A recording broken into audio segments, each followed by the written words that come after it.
We are the Office Blokes. I'm Office Bloke Dave. I'm Office Bloke Mike. I'm Office Bloke Daz. That's all we've got to say about that. We are the Office Blokes. The three Office Blokes before and after special effects. It's mostly just airbrushing with us, isn't it? And like a little, skin lighting. Definitely skin lighting. Yeah. We're not always as pale. No, we're not even white guys, to be fair, are we? just found a thing that people seem to like. Right then, 7 movies before and after special effects. Well, there's a lot of special effects these days, especially like your Star Wars things and your Harry Potters and that sort of... I've never seen a Star Wars, I've never seen a Harry Potter. I'm watching the Harry Potter movies with the kids at the moment. Like, we've done the first 3. Yeah. They absolutely love it. Yeah. They really do. Yeah. Like, it's the wonder in a kid's eyes when they're seeing magic being done. In their head, they're thinking, that could happen. Yeah, it's awesome. No. But let's do it. We might get some tips on how to use a green screen with this. I guess so. Yeah, there's got to be quite a bit of green screen. Yeah. I would think. Let's do it. 7 movies before and after special effects. Hello everyone. It's no secret to anyone that the cinema continues to develop, and today's graphic design is at such a high level that it's impossible to distinguish computer-generated imagery from a real set shot. Yes, more and more movies include CGI, and it's hard to imagine a blockbuster without a lot of special effects. But if you're interested in how those movies look without them, then get comfortable and get ready for a few surprises. So here we have 7 films before and after special effects. Go ahead.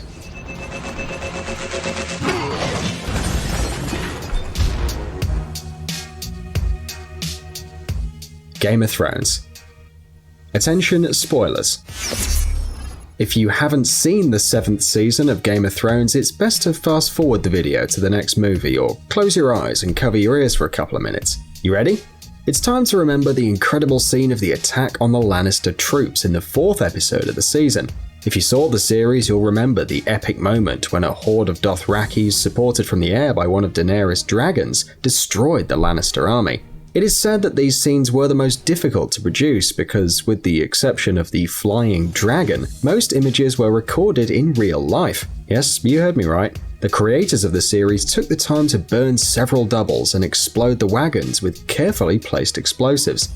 The extras also worked the best they could, and look at the amount of fake ash that the specialists threw into the field to recreate the burnt earth. But we've moved away from the most important thing, since the cherry on top of this dessert is, of course, the dragon.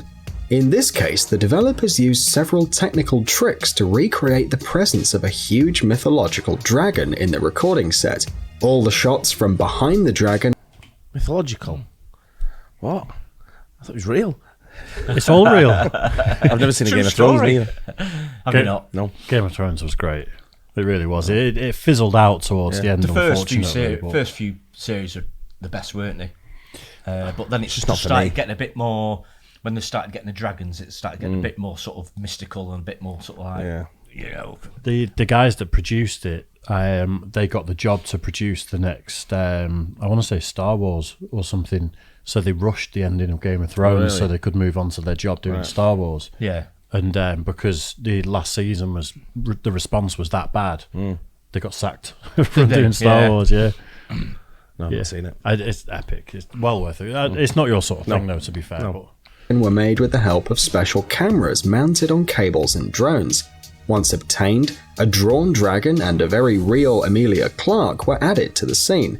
The actress also had to record scenes separately, riding a machine created especially for the occasion. To be honest, the resemblance to a dragon is minimal, so Emilia had to play with her imagination and act as if she were actually travelling on a huge dragon through the airs of Westeros. Around the actress, there were not even fake clouds. The whole scene was filmed on a green background. A similar situation was experienced in the 6th episode of the season, where Daenerys and her dragon managed to save Jon Snow and his team. After the traditional indoor recordings, Emilia was able to participate in the open field scenes with the other actors, on an island in the middle of a frozen lake. But, as it were, you can see the dragon's huge green back. Exactly that was the point at which the protagonists were running, trying to save themselves from the army of the dead. Attraction. think about it as an actor, and it's like this epic scene that everyone sees, and you just got to sit on some big green box and be like, "Whoa, I'm crazy!" Look at me riding a dragon. It's clever stuff, though, isn't it? It is. The way they do it. I mean, Game of Thrones. I mean, if you don't like that sort of thing, it does look really, really good, though. Doesn't it's it? well impressive. The effects, Yeah. It's really, top You've seen draw. some there; they were great, weren't they? Yeah. But then, basically, how they do it. Yeah, that's amazing. Well, it must. I mean, I think they said there was these kind of big dogs called direwolves in it, and people were kicking off that they didn't feature much in the last season of it, and essentially they'd run out of budget, and the cost to sort of CGI in them would have just taken it over the top. Yeah. So there was a lot of decisions made when it comes to all this CGI sort of stuff based off what they can afford to do at the time as well. It must be. I know it doesn't look expensive sat on a green box that's moving about and stuff, but all the techie stuff that comes after it, I think there's crazy. There's more CGI the longer the series went on. Wasn't Absolutely, there? I don't think there was loads. Half as much at the start of it. No. It's more just really good violence and stuff like that. It was a lot more human-based, wasn't it? It was, that's what really drew me in, because, the violence in the fight is absolutely so realistic. It was absolutely... Something like you, Mike. What? It's like something with violence and fighting. It's like a coiled spring, Mike. Have you not noticed? You're right. Ready to go. This Russian film, directed by Fyodor Bondarchuk, has generated different reactions to the characters and their stories. However, it is obvious that the computer design in this film is incredible, especially for a Russian film, a country that doesn't stand out for the great special effects in its films. Besides, it is the first Russian alien film, and its creators made quite an effort. For example, look at this scene from the trailer. A huge alien spacecraft lands in a region of Moscow, destroying huge buildings, bridges and stadiums in its path. It's hard to believe that all this is the result of the work of graphic designers. But the destruction of buildings is not the only example of CGI in this film. There is a scene in the first few minutes of the film in which the protagonists await the beginning of the story, and all the scenes in the background and inside the spaceship, as well as the fights with the extraterrestrials, were recorded in a pavilion with a green background. According to the director, 50% of the film is computer generated. The only question is, how did the actors imagine the space visitors in order to realistically recreate the encounter with them? Logan. That looked good. The aliens actually looked CGI there, I think. Yeah. Like, the trick is to make it look real, isn't it? And like that look computer game animation. As soon as you start seeing aliens, and I'm like, I'm out. Yeah, not real. I don't mind alien movies and stuff. I don't like space stuff, really. It kind of bores me. But aliens invading Earth and things like that's pretty cool. Yeah, not for me. Fair enough. Unlike the previous two films, Logan is not famous for the epic battle scenes between the good guys and the bad guys. Doesn't even have any great special effects, unlike the X-Men movies. Of course, digitized backgrounds were added in some places, but most of the special effects were dedicated to the film's protagonist. It's no secret that Hugh Jackman is the perfect actor for the role of Wolverine. But even the physical resemblance doesn't allow the actor to regenerate himself as the superhero, let alone use his adamantium claws. All this is possible thanks to the use of the CGI. In addition, the 18 classification of the film allowed us to enjoy decapitations and extractions of realistic and quite bloody bullets. By the way, some special effects were also used to give life to Laura, Wolverine's little clone, allowing her to have the same claws as Logan and throw herself at enemies with the same ferocity. But despite it being less incredible visually than other superhero films, it has received very good reviews thanks to its history and its realism. San Andreas.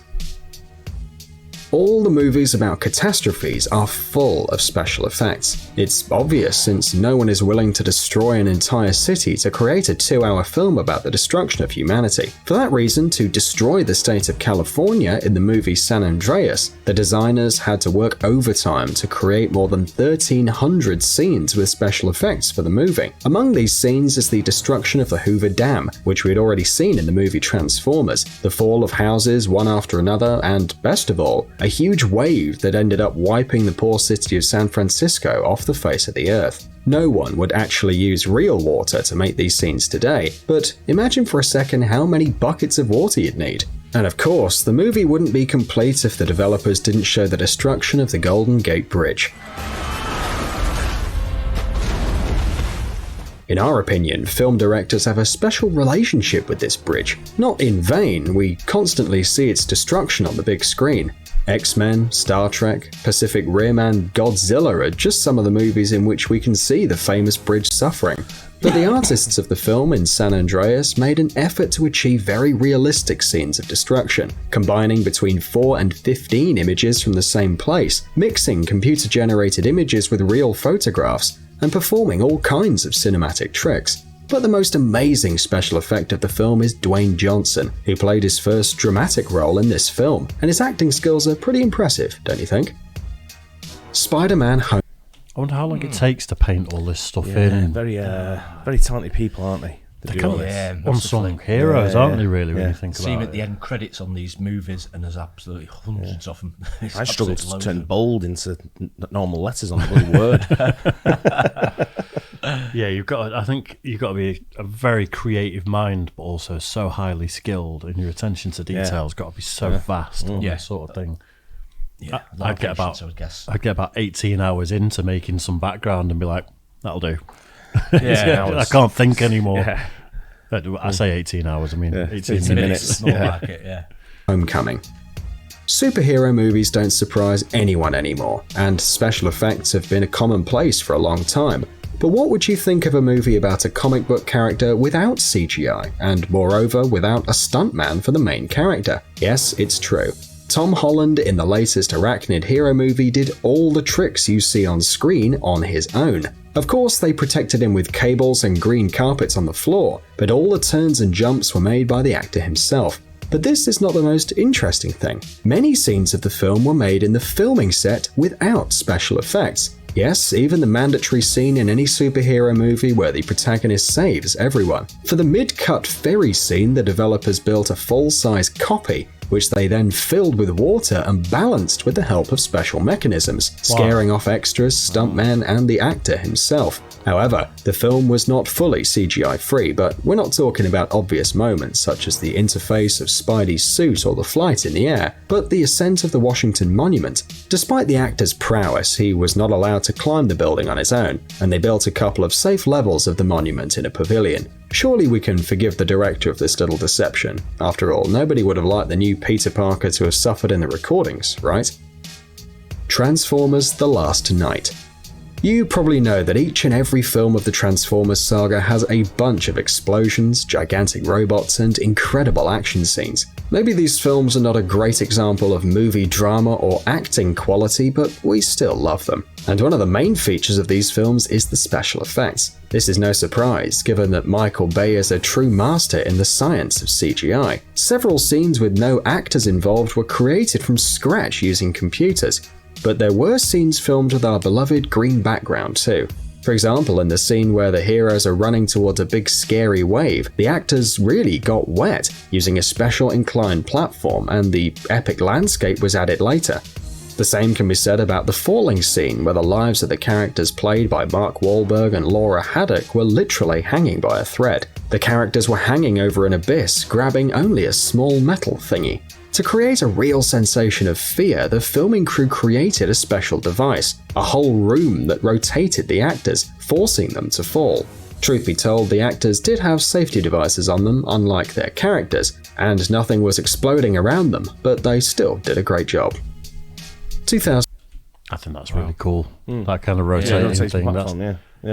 That's more like, if you imagine making movies, I think you can imagine old school, you mean? Doing that sort of thing. That seems awesome. Yeah. Like the painting things in afterwards. I know it's cool. I know it's like, it makes movies amazing, but it's so beyond my comprehension what people actually do there. Yeah. 2012. And finally, another disaster movie.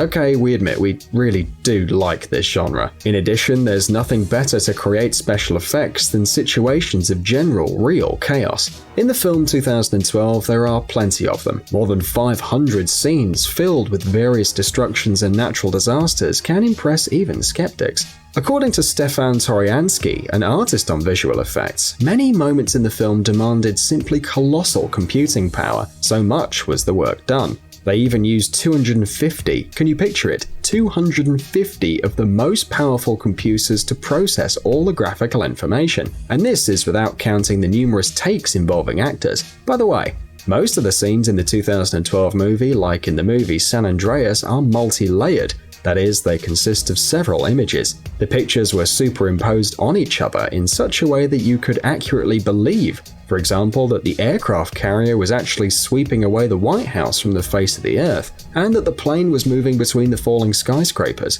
Scenes with people were shot against a blue background, and its dimensions, like the scale of everything else in the film, are really impressive. The creators needed a huge canvas, 42 feet high and 2,000 feet long, and in addition to that, some platforms to simulate an earthquake, and a whole bunch of pyrotechnics. So if you want to spend an evening looking at the massive destruction of mankind, this is the film that you need. Well friends, we look forward to reading your comments on the video. That last one would be, it'd be fun as an extra or an actor, wouldn't it? Where the whole room's just shaking. What did you say that banner was? The blue 2,000 feet. 2,000 feet long. Yeah. Wow. That's big. That's big. It's just the work that goes into these things is insane, isn't it? It's absolutely huge. Yeah. And the money as well, the time and the money, because it takes a long, long time to do as well, don't they? Probably 50% of the people, maybe more, don't even have no idea what goes into it. Yeah. And you think about piracy nowadays as well. If you go and spend 100 million or whatever on some big budget movie with CGI, and it just ends up on a torrent site, within a look couple at some of these days. Scenes, it's just in somebody's head, that, isn't it? You think, what process you go through from getting it from there onto like a screen like that. It's absolutely mind-blowing. Hollywood really have got it perfect, haven't they? Because you think how easy it'd be for these movies to look shit and cheap, and look CGI.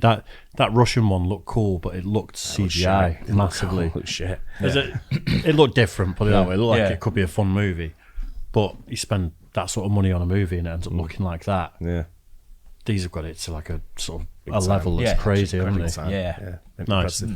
Hope you guys enjoyed it too. Don't forget to like and subscribe. We'll catch you on the next one. Cheers, guys. Cheers.